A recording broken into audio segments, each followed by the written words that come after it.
El Espíritu Santo. Envíanos, Señor, tu Espíritu Santo para que nos conduzca, nos guíe y nos ayude a crecer en el conocimiento del misterio de Jesucristo, que vive y reina por los siglos de los siglos. Amén. La hermana Carolina acepta regalos de todo tipo y especie. Celebramos su cumpleaños. ¿Tiene preferencia usted de algún regalo? ¿Tiene preferencia de algo en especial? La semilla.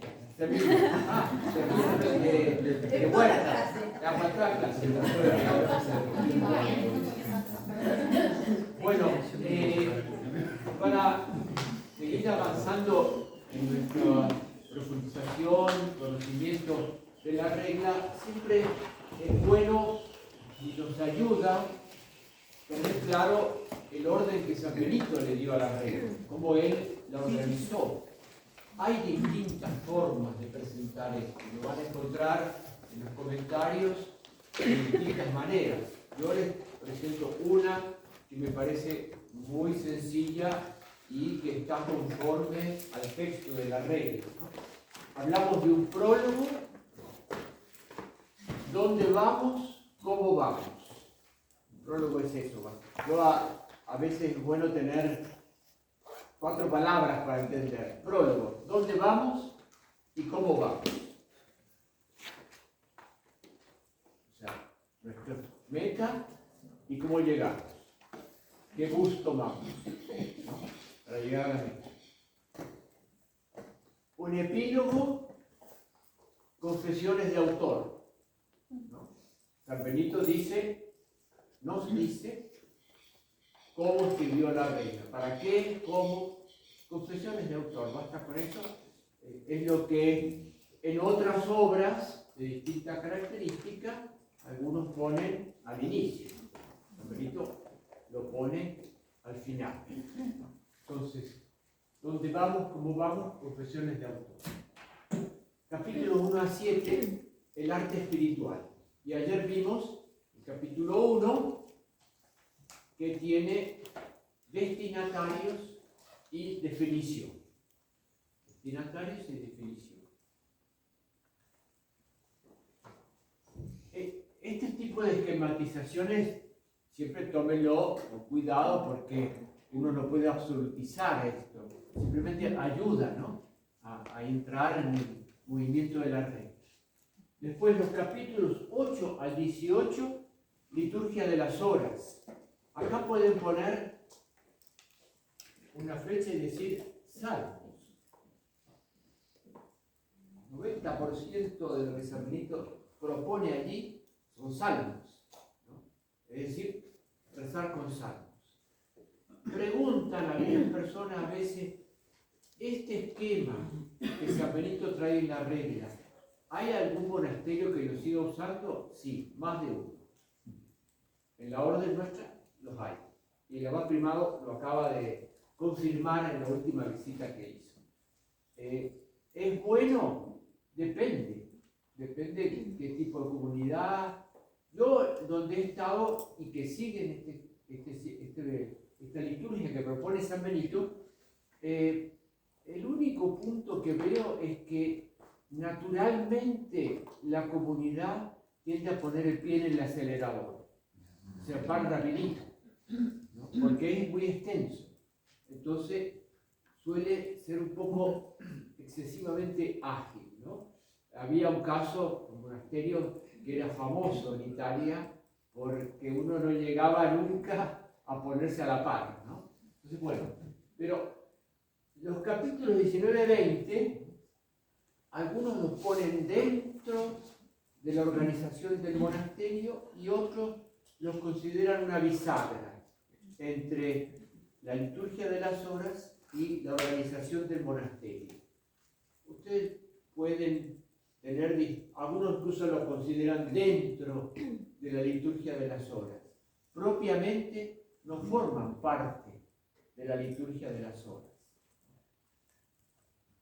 Un detalle de esto, liturgia de las horas, van a encontrar en los comentarios 2 posiciones.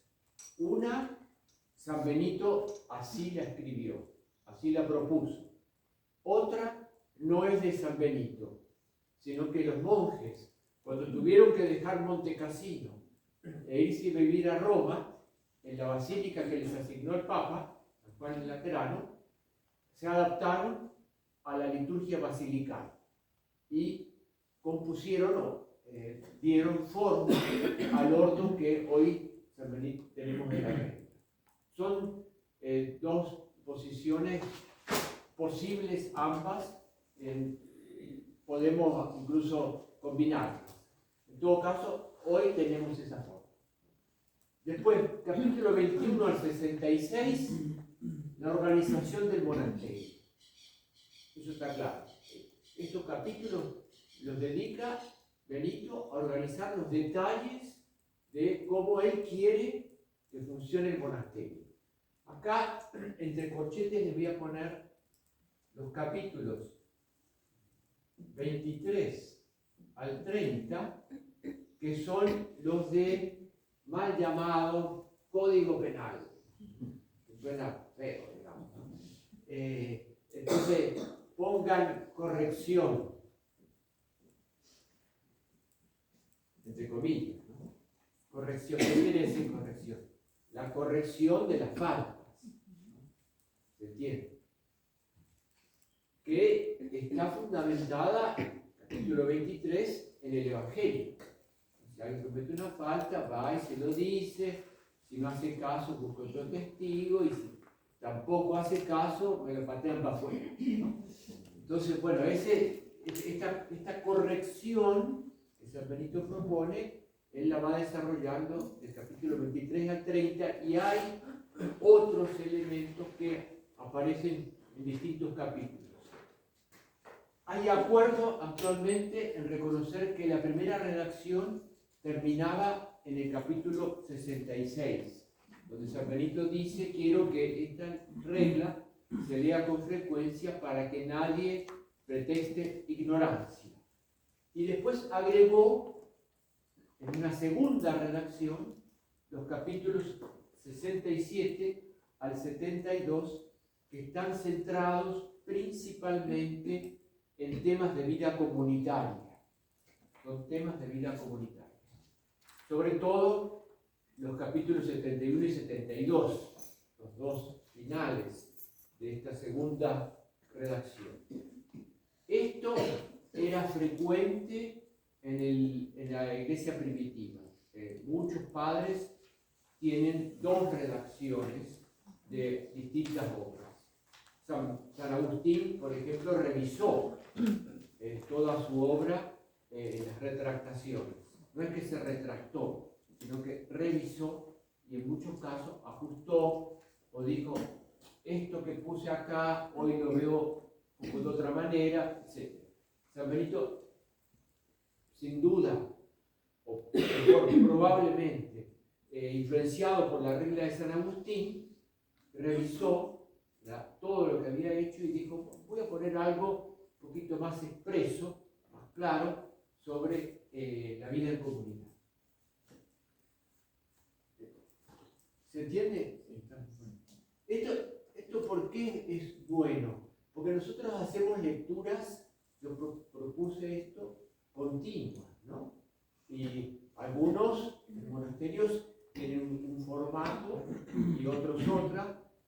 Básicamente lo que sería bueno es adaptarnos en la lectura personal a las divisiones que tiene, ¿no? Actualmente la regla. Entonces uno puede perder de vista el conjunto y eso no conviene. No es lo mismo esta sección del arte espiritual, donde además hay mucha influencia de la regla del maestro, que por ejemplo esta, donde San Benito al final subraya aspectos de vida comunitaria. Yo tengo que ir tomando conciencia.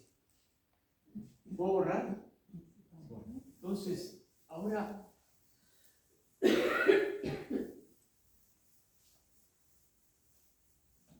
si nosotros estuvimos atentos a esa definición que vimos ayer del capítulo primero, sin duda,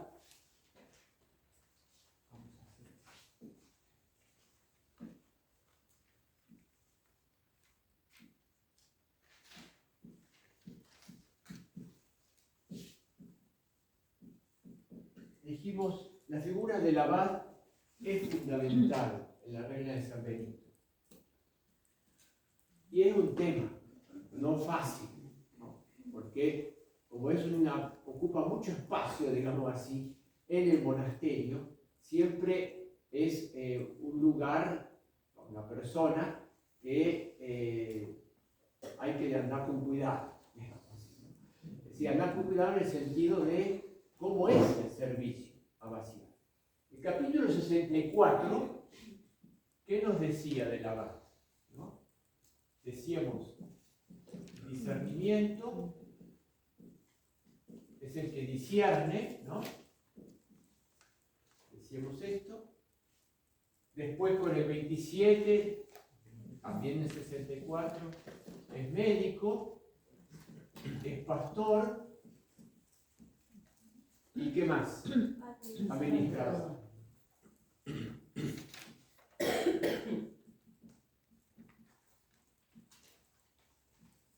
Estas figuras son evangélicas, claramente.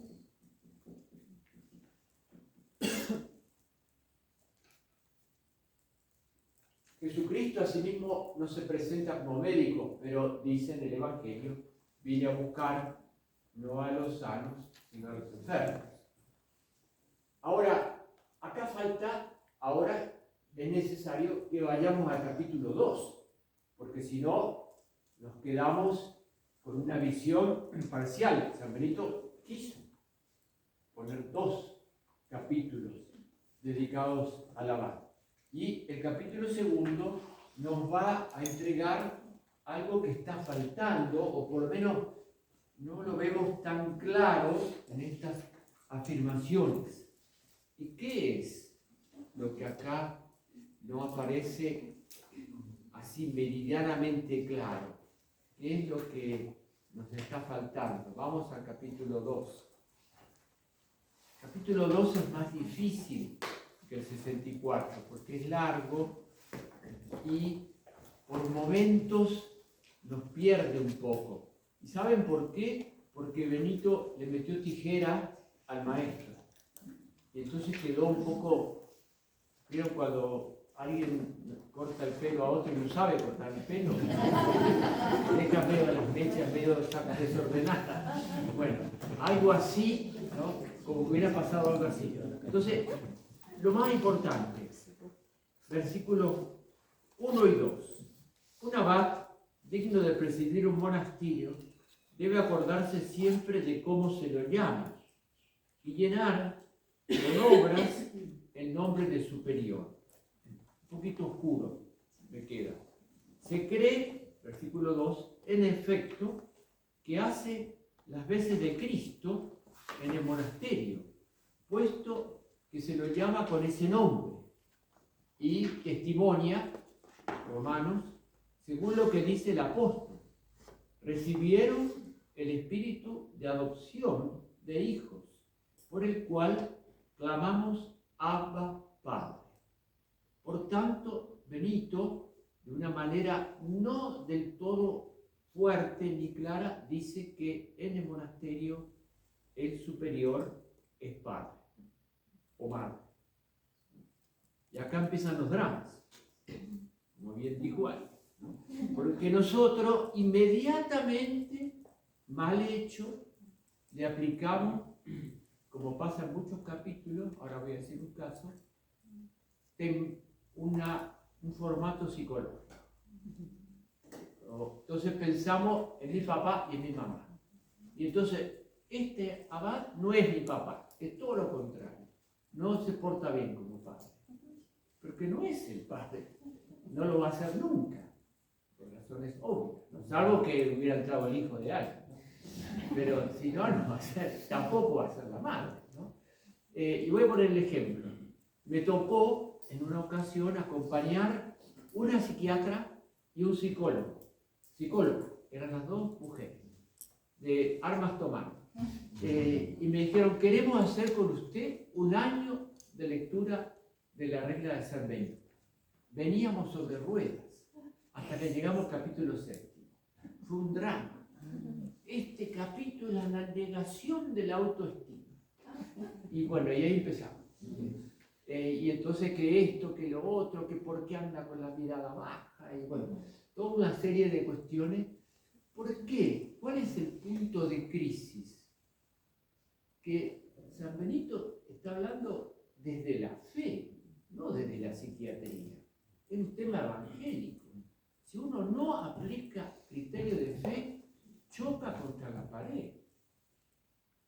Yo desde la fe tengo que ver a Cristo en el abad, ¿no? Y fíjense que dice muy claramente, ¿no?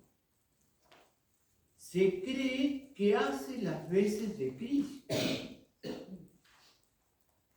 ¿Por qué hace las veces de Cristo? No dice Padre, aunque en el nombre de Abba va, ¿no?, incluido. ¿Por qué hace las veces de Cristo en el monasterio?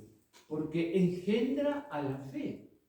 Engendra a la fe. La tarea justamente del superior es que uno pase de una visión puramente humana a una visión de fe. Que uno entre a ver con ojos de fe. Primero a sí mismo, después la comunidad y después el superior. No es que esto sea por etapas, pero las tres realidades, ¿no? Porque cuando uno entra al monasterio, esto ya lo he dicho otras veces, perdón, cuando uno entra al monasterio, el año de postulantado normalmente es un año de teatro, ¿no? Todo el mundo hace teatro. Es decir, se quiere mostrar fantástico. Yo soy el sumo. Y oculta. Muchas veces no dice, tapa, ¿no? Hasta que llega un momento que la obra teatral ya no se puede sostener, porque ha sido demasiado tiempo y el público se empieza a ir. Ya no tiene fanáticos, digamos que no sí. Y ahí es cuando nos damos cuenta que la comunidad ya había visto que yo estaba haciendo teatro, simplemente no me lo decía. Y ahí tengo que entrar en el ámbito de la fe. Me aprecian, me quieren, no porque soy bueno y fantástico, sino porque soy como ellos. Soy uno más del tarro, ¿no?, que le dijo una empanada a otra.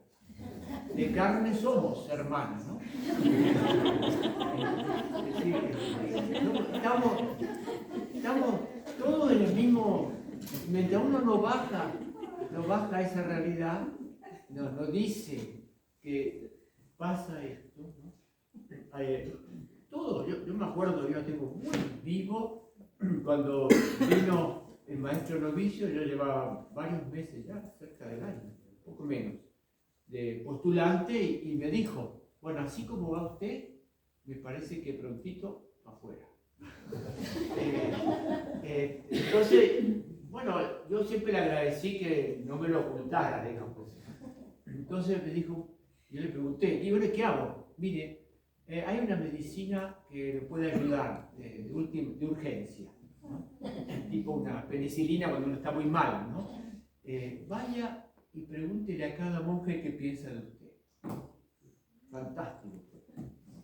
Aterrador por momentos, pero muy bueno, porque entonces yo me di cuenta de dos hechos. Primero, que ellos ya habían advertido claramente que yo intentaba hacer una obra de teatro, digamos, ¿no? Muy bueno. Y por otro lado, que me apreciaban. No por las maravillas, sino justamente por las cosas que yo ocultaba o trataba de no aparecer tan claras, etc. Entonces, la tarea del abad justamente es que cambie la visión del monje y de la comunidad de una visión puramente humana a una visión de fe. Eso es engendrar en la fe. Engendrar en la fe. Es decir, es un cambio, pero que es muy profundo. Muy profundo. Porque nosotros tenemos que acostumbrarnos a ver la realidad del monasterio con ojos de fe. Si es obra de Dios, ¿cómo con ojos humanos? Acá tendríamos que decir como San Pablo, si yo me quedo con una visión puramente humana del monasterio, y mañana me voy. San Pablo que dice, 1 Corintios 15, si me quitan la resurrección, chao, yo no sigo más. Entonces, si nosotros nos quitan la visión de fe del monasterio, y esa es la tarea permanente del abad, engendra como Cristo engendraba a la fe. Pero ¿cuál fue el problema real, ¿no?, histórico de Cristo? Que muchas veces chocó contra un muro, porque cada uno viene incluso también con su visión humana y su visión de fe, que tendremos que ir trabajando juntos. Entonces, acá tenemos que agregar ahora, es padre, madre. Algo ya parecía, ¿se acuerdan en el capítulo 64, cuando hablaba de la parábola del pastor que nos acercaba a la del Padre misericordioso, ¿no? Entonces, pero padre, madre, porque engendra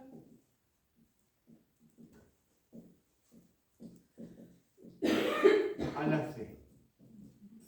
No me va a solucionar mis problemas personales, psicológicos que yo haya podido tener con mi papá y mi mamá. No me los va a solucionar. Es más, en algunos casos me los va a complicar. Entonces, no aspiremos a que en el monasterio mi papá que no tuve, mi mamá que no tuve, me va a solucionar el problema. Esto está muy claro y uno muchas veces lo ha podido comprobar, no solamente en la vida monástica, sino en otros ámbitos de vida consagrada, cuando hay problemas muy profundos en este ámbito de la paternidad y la maternidad, hay que resolverlos también con ayuda especializada. No basta solo el tema del fe, ¿no? Pero la tarea del abad no es hacer terapia psicológica. Podrá utilizarla, podrá sugerirla. Muchas veces, aunque haya hecho un estudio psicológico, será mejor que derive, pero la tarea es que veamos a Cristo, ¿no?, en los hermanos y en la comunidad. Y lo dice, versículo 4, el abad no debe enseñar, establecer o mandar nada que se aparte del precepto del Señor. Entonces, el abad o la abadesa, la tarea engendra la fe, podríamos decir, nos tiene que unir a Cristo, acercarnos a Cristo, es el que nos lleva hacia Cristo. Mire, sus problemas, sus locuras, se las va a arreglar Cristo. Yo le puedo decir algo, puedo ayudarle para que su fe... Entonces, una tarea muy importante que tenemos hoy es ayudar a descubrir la fe, redescubrir nuestra fe, nuestra certeza de fe.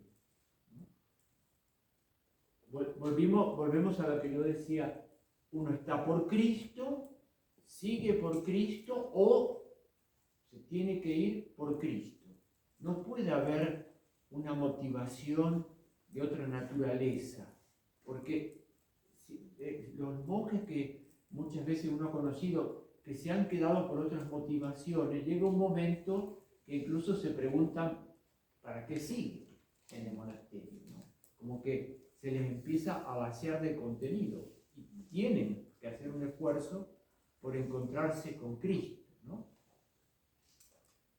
Acá no entra el sistema ese que a veces encuentra uno en una revista, venga a esta congregación que le damos de comer bien, le damos una linda ropa, tiene vacaciones un mes, etc. Todas estas cosas no existen en el monasterio.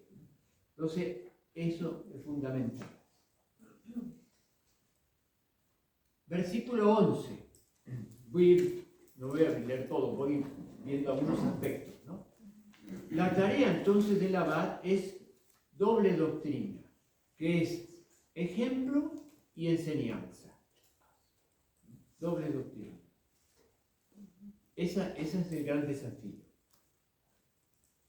A los discípulos capaces, dice Benito, proponga con palabras los mandatos del Señor. A los más duros o a los más simples, muestre con sus obras los preceptos divinos. Por tanto, el abad tiene que ayudar a su comunidad con la palabra y con el ejemplo. Pero teniendo cuidado de que no se entienda que es absoluto el ejemplo que él da con las obras. Con la palabra es claro, tiene que ser claro, tiene que ser evangélico. Con las obras puede ser que haya algunas formas que él tenga que nosotros no podamos imitar, por determinada situación, porque no todos somos iguales, ¿no? Entonces, ahí tendrá que complementar la obra con la palabra. Pero lo que San Benito quiere decir es esto. ¿Por qué predicas, versículo 14, tú mis preceptos y tomas en tu boca mi alianza, ya que odias la disciplina y echaste mis palabras a tus espaldas?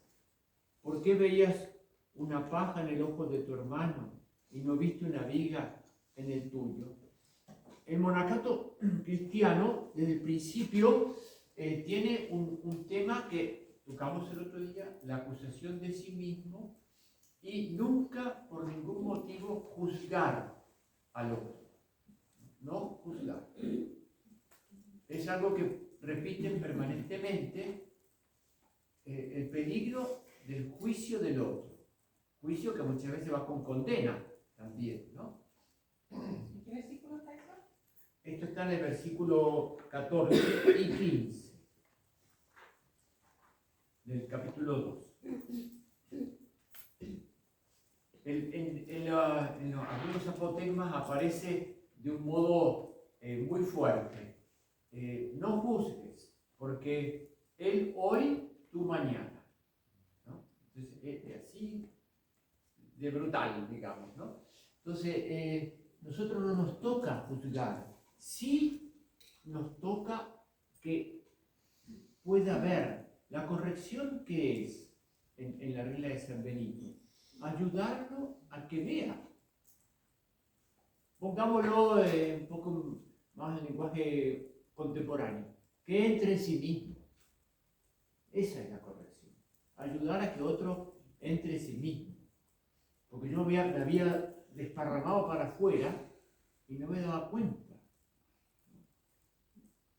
Esto se nota mucho, por ejemplo, hoy, cuando en nuestras comunidades recibimos sacerdotes que han estado muy volcados a la pastoral y de golpe tienen alguna dificultad seria. Entonces, el primer paso es volver a entrar en sí mismo. No, yo no puedo entender lo que está pasando y hacer los cambios necesarios. La tarea del abad es ayudar a que cada uno tenga un espacio para entrar en sí mismo.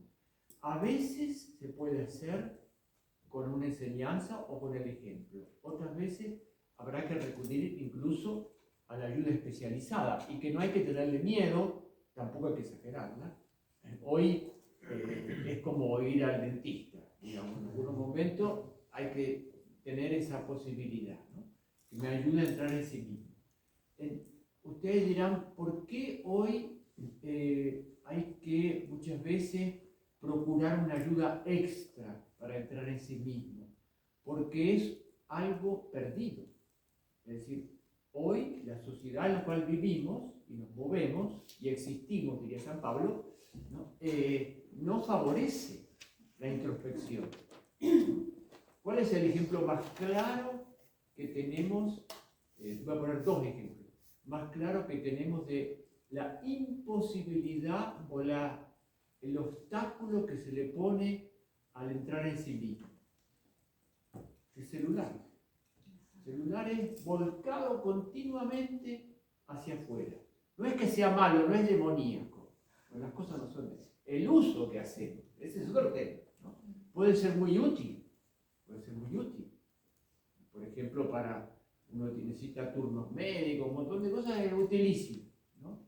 Pero cuando se transforma en una especie de segunda persona o primera persona en mi vida, que yo no puedo estar sin, y que todo el tiempo estoy buscando hacia afuera, no entro en mí mismo, ¿no? Segundo ejemplo, Papa Francisco escribe Evangelii Gaudium y propone a los predicadores no más de 10-12 minutos. Los sacerdotes que conozco de la Arquidiócesis de Buenos Aires, donde él fue obispo, me cuentan que cuando él le gustaba tener diálogos personales, y cuando iban a hablar con él, los escuchaba, lo cual dice también, nunca preguntaba muchas cosas. Lo único sí que nunca fallaba es, ¿cuánto tiempo predicás? Espero que no más de 10 o 12 minutos. Eso siempre, sobre todo a los más jóvenes, ¿no? Después que publicó Evangelii Gaudium, le trajeron un informe hecho por un grupo de peritos, psicopedagogos, psicólogos, etcétera, etcétera, sociólogos, donde le hacían ver, cosa que él no sabía, que la atención de los jóvenes hoy y de la gente también grande tiene un límite máximo de 8 minutos. Después de los 8 minutos, clausura. Se acabó, diga lo que se le dé la gana, yo ya no lo sigo más. Bueno, pobre ustedes, ¿no? Tienen que aguantar una hora. Pero es real, uno ve la dificultad que tiene un joven que llega al monasterio cuando le decimos, mire, ahora tiene una hora de lección. Fue la borde del suicidio. Una hora de lección, ¿qué hago? Una hora de lección. Sí, ya, pero bueno. Entonces, yo creo que esto es importante. Por eso yo decía la importancia, el valor del Evangelio cada día. Porque como nos cuesta, ¿cómo hoy la gente supera esto del contacto diario con el Evangelio? Leen libros píos. En el catolicismo todavía no entró la Biblia. Estamos en proceso. Estamos llenos de libros piadosos y me encanta leer el libro pío. Entonces, estos dos temas que son entrar en sí mismo y evitar estar continuamente distraído, que es la misma tarea, es un servicio que el abad debe prestar a cada uno y a la comunidad. Es padre y madre en la medida que hace que cada uno de nosotros sea capaz de entrar en sí mismo. Porque eso también es la corrección. Si ustedes leen los capítulos que les marqué ahí, les marqué 23, 30, ¿no? ¿Por qué lo ponen aparte? Ahora no usamos ese sistema, ¿no? Pero ¿por qué lo ponen aparte? Para que reflexionen, para que entren en sí mismo y piensen, ¿qué está pasando conmigo? ¿Qué está pasando conmigo? Hoy no utilizamos ese método, pero tenemos que dar otras posibilidades, ¿no? Otras posibilidades. Por ejemplo, tómense un día de retiro o haga otra tarea, etc. Entonces, Benito propone padre y madre para que cada monje y la comunidad se encuentre con Cristo. Otro punto que le subraya también está en todo el desarrollo de la regla y en el capítulo 64, no hacer distinción de personas. No hacer distinción de personas. El abad no puede tener una corte de súbditos privilegiados, ¿no? a mí me dijo el abad saliente algo que se cumplió. Usted va a ver, primer día que convoca a la comunidad para conversar con ellos, siempre la silla de al lado se la van a dejar vacía. ¿Por qué? Y porque usted ahora tiene autoridad y por tanto puede decir algo que yo no quiero que me diga, ¿no? Entonces, hay una cierta... acá nos tenemos que acostumbrar, sobre todo el que tiene el servicio de abad, a cierta soledad, un cierto grado de soledad, que no es buscado ni por creerse superior, sino porque imita a Cristo. Yo dije Cristo, lo abandonaron, ¿no? Y dice, pone varios aspectos, ¿no? No ame a uno más que otro, sino al que mejor por buenas obras o por obediencia. No anteponga al libre, al que viene de la religión o de condición, a la religión de la condición servil, ¿no? Etc. Que solamente tome en cuenta una mayor adhesión a lo que es el seguimiento de Cristo. Ese es el único punto que el abad tiene que privilegiar, que haya una mayor adhesión al seguimiento de Cristo. Pero él tiene que amarlos a todos por igual, lo dice, versículo 22, sea igual su caridad para con todos, tenga con todos una única actitud según los méritos de cada uno. Esto también lo encontramos en el capítulo 64. El otro punto que subraya versículo 23 y siguientes es la corrección. El abad tiene que ejercer la corrección. Reprende, exhorta, amonesta.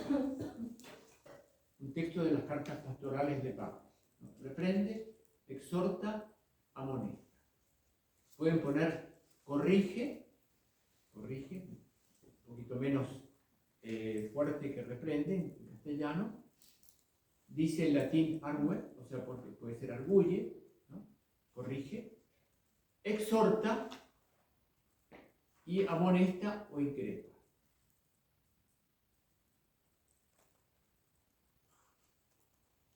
Siempre me acuerdo que tenía un hermano en mi comunidad que cuando yo decía algo, después venía y me decía, estuvo muy buena, padre, su reunión de hoy, pero sabe, yo quiero decirle algo. Algunas cosas que usted dijo me entraron por un oído y me salieron por el otro.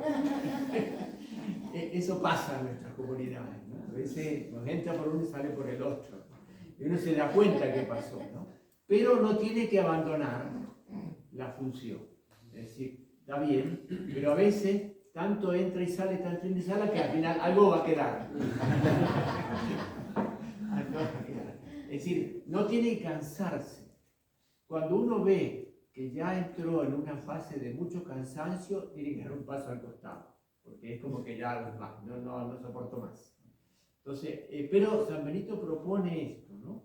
Que tiene que corregir. Entonces, otro aspecto que acá entra también, ¿no? Es engendra a la fe y corrige.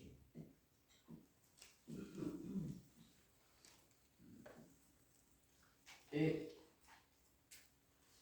es un punto importante, donde habrá que ver cómo adapta cada comunidad, cada superior, su visión, su servicio.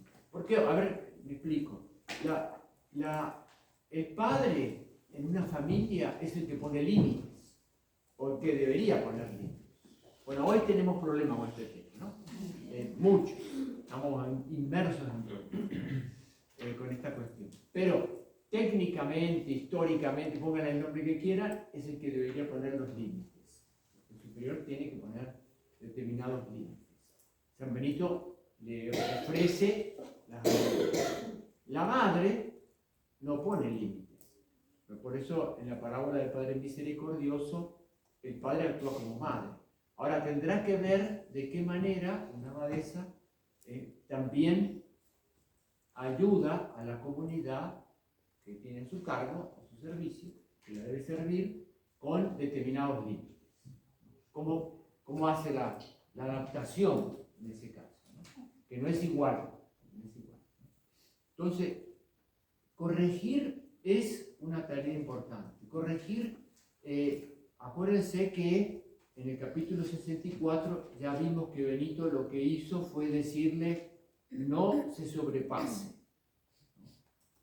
Una cosa es corregir y otra cosa es convertirse en una especie de custodio de penitenciaría, ¿no? Sale, entra, va donde va, qué se puso. Hubo un maestro de novicios que pasaba el postulante con un termo, le hacía abrir el termo y le metía el dedo a ver qué tenía dentro. Cuando se abusa de determinadas formas, entonces San Benito dice, no abuse. Tanto, esto vale también para otros en la comunidad, para el maestro de novicio, para muchos, ¿no? De los que tienen tareas. Hay que tener determinados cuidados, pero incluso para el celerario, ¿no? Porque si ustedes después buscan los distintos servicios que San Benito prevé, aplica mucho esto que estamos viendo ahora. Todos estos aspectos, con los cambios del caso, aparecen después en el celerario, en los decanos, en el hospedero, en el maestro de novicios. Todos tienen que poner en funcionamiento alguno de estos aspectos que él subraya en los capítulos 2 y 64. Versículo 30. Bueno, una forma que San Benito utiliza permanentemente en la regla para tenerlo como sujetado, digamos así, al superior es acuérdese. Acuérdese. Haga memoria, porque usted va a tener la cosa más complicada. Tiene que dar razón de su esperanza, diría una carta de San Pedro. Tiene que dar razón de su esperanza.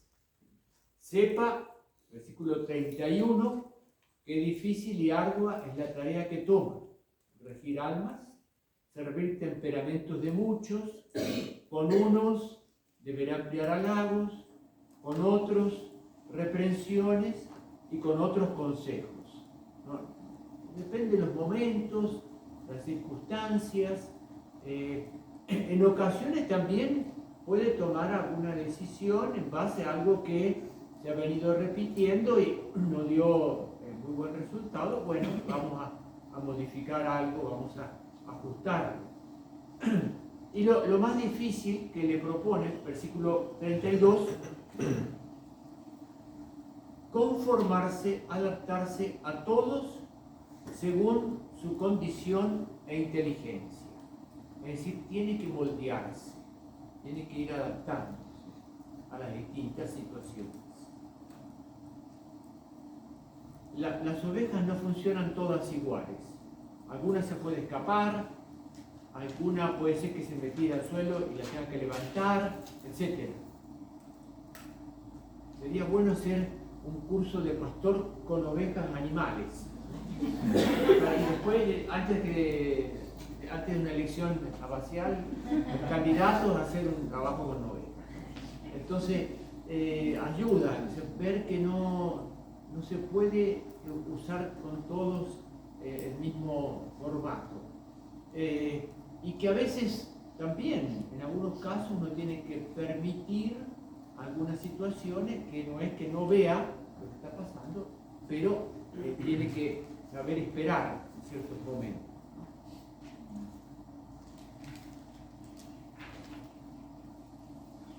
La meta que le pone Benito a este adaptarse está muy bien explicitada en el versículo 32, al final, que pueda alegrarse con el crecimiento del buen rebaño.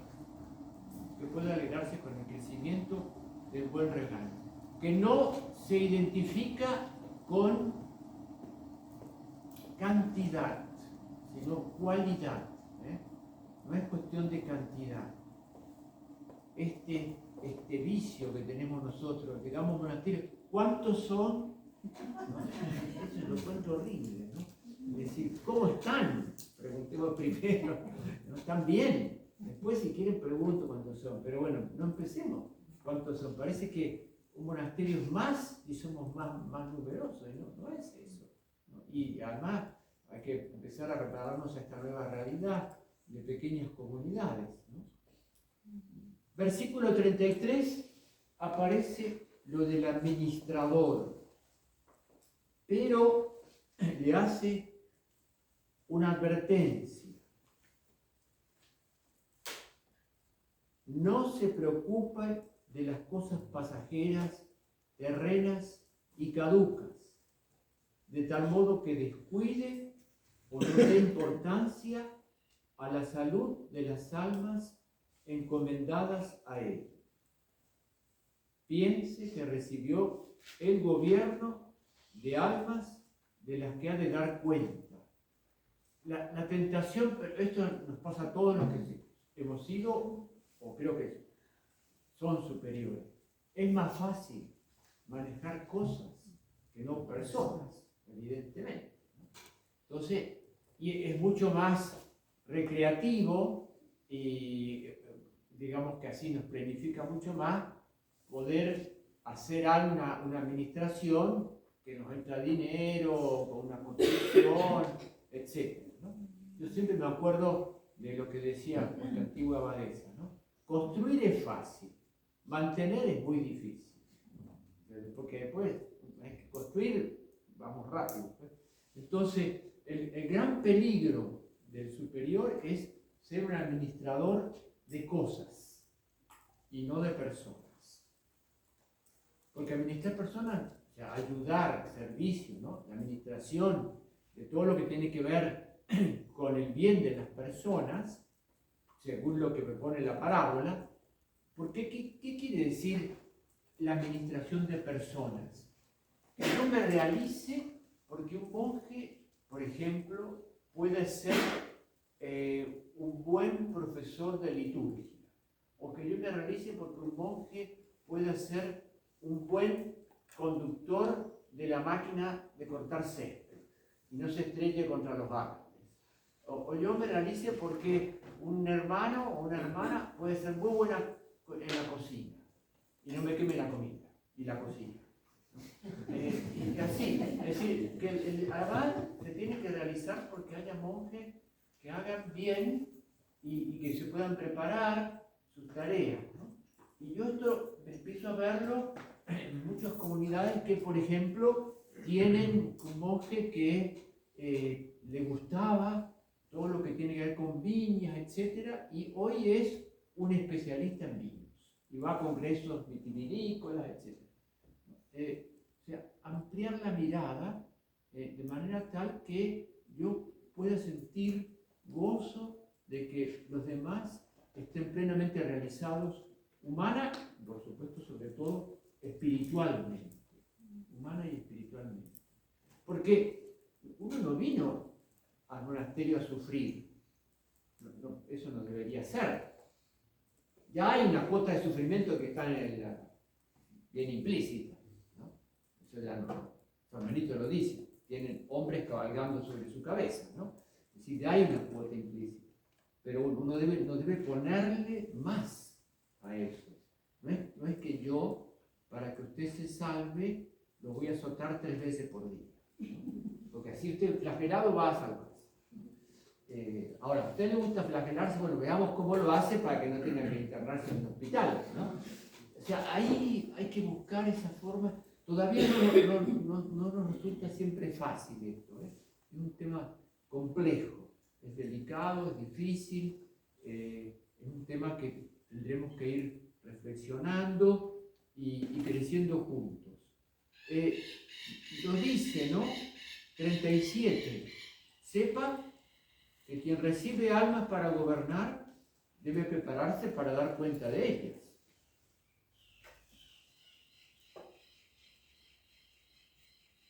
Y cuando corrige, se corrige a sí mismo, dice al final. al corregir a los otros, él mismo se corrige.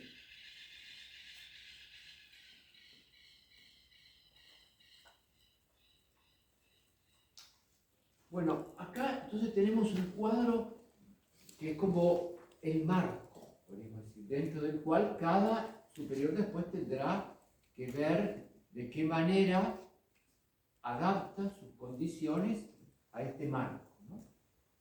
Lo básico que San Benito propone va en dos líneas. Primero, Cristo. Eso está claro. Nosotros tenemos que imitar a Cristo. Y segundo, para imitar a Cristo, personal y comunitariamente, el superior y la comunidad, tenemos que utilizar el discernimiento. Tenemos figuras, parábolas, comparaciones evangélicas: Jesucristo médico, Jesucristo pastor, Jesucristo administrador. ¿Cuándo Jesucristo es administrador?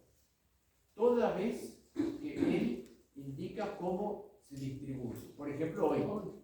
Claramente, ¿no? ¿Y cuál es la condición que Él propone para hacer el año? Medio. O sea, la vía real, media. Ni mucho ni poco. Ni sea generoso al extremo que después los monjes se mueren de hambre, ni sea tan tacaño que lo mismo se mueren de hambre porque no les da lo que necesitan, ¿no? Entonces, el administrador en la línea evangélica es generosidad, pero para nosotros, porque no, muchas veces no tenemos esa capacidad. ¿Y dónde se nota la generosidad bien manejada? ¿Qué hace Cristo después de las comidas? Recoge, o sea, no bota, no dice tírenlo al río, bótenlo al río, recoge los restos, ¿no? Es decir, tiene conciencia que fue un don generoso de Dios. Entonces, y estos dos aspectos son específicos que él debe aplicarlos en su servicio cotidiano. Engendrar la fe, la prioridad va a ser la fe en Cristo, y corregir como Cristo corregía, ¿no?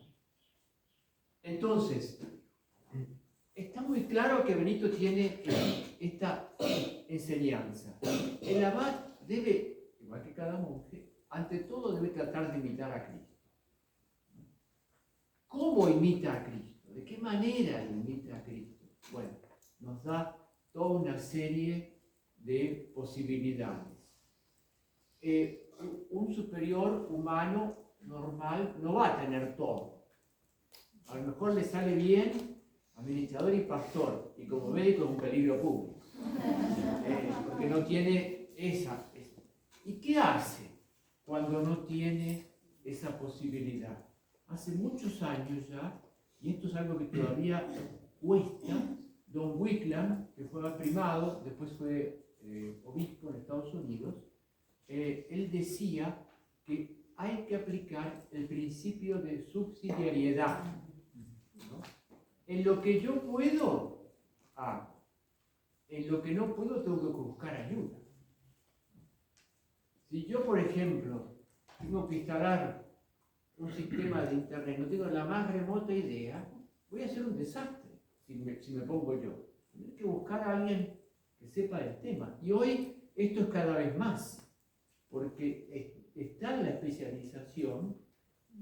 Voy a contar lo que nos pasó a nosotros ahora, recientemente, con nuestra fábrica de queso. Algunos monjes empezaron a preguntarse por qué no vamos a la fábrica. Y entonces comenzamos a estudiar un poco, pero nos dimos cuenta que no podíamos ir, porque uno para ir a una fábrica de queso actualmente necesita una libreta sanitaria, un curso, una especialización, y después estar inscrito en un sindicato en Argentina. Y si uno no está inscrito en el sindicato, vienen periódicamente, y ellos revisan el personal. Y si usted, monje, dice que está trabajando en la fábrica, sí. ¿Está inscrito en el sindicato? No. Yo soy monje, no importa. Usted está en la fábrica. Multa. Una multa porque usted no está inscrito. Y las multas son grave, ¿no? Entonces hay toda una serie de realidades que a lo mejor nosotros no podemos hacerlas. Tendremos que ir adaptándonos a las situaciones como nos va exigiendo. Entonces, una tarea del discernimiento es esencial. Invitar a Cristo como discernimiento. Y ese discernimiento implica, ¿no?, el principio, por ejemplo, de subsidiariedad, implica también recurrir a otras personas de dentro y de fuera de la comunidad. Y San Benito no pide que gobierne solo el abad, ¿no?, sino que tenga varias personas con las cuales él pueda descargar, porque lo dice, descargar su responsabilidad. Habrá algunas realidades de la comunidad que las tiene que asumir él, que lo dice, pero hay otras que no. ¿Qué sacamos de todo esto? Es un servicio poco saludable. Por tanto, hay que cuidar estos servicios y hay que estar atentos. Bueno, ustedes tienen, ¿no?, en la orden ahora una ayuda para superiores nuevos, ¿no?, que creo que es muy atinado y me pareció algo que hay que ir pensando más seriamente, ¿no? A nosotros en nuestros tiempos, ¿qué nos hacían? Nos preparaban como priores. ¿Sí? El abad nombraba a uno prior y empezaba a irse. Bueno, yo empecé y él se desaparecía. Había priores que lo hacían bien y otros que eran un peligro. Aprovechaban que el abad se iba y cambiaban todo. Entonces, pero ciertamente es un servicio muy exigente en el ámbito nuestro, de nuestro carisma, es un servicio exigente. ¿Por qué? Uno puede preguntarse, ¿por qué finalmente es tan exigente? Porque yo, superior, tengo que hacer lo que dice acá, doble tarea. Purificar mi corazón, porque ese es el carisma, la pureza del corazón, y ayudar a que la comunidad personal y comunitariamente haga lo mismo. Ese es el meollo de la cuestión. Tengo una tarea, llamémosla, humanamente hablando, insalubre, ¿no? Jubilación adelantada, actualmente, ¿no? Entonces, ¿por qué humanamente insalubre? Porque no es algo puramente humano, es un tema de fe, finalmente. El error nuestro ha sido, y creo que a veces sigue siendo, el verlo como algo puramente humano, querer resolverlo como algo puramente humano. Y no da, tiene que ser un hecho de fe. Bueno, paramos acá un ratito y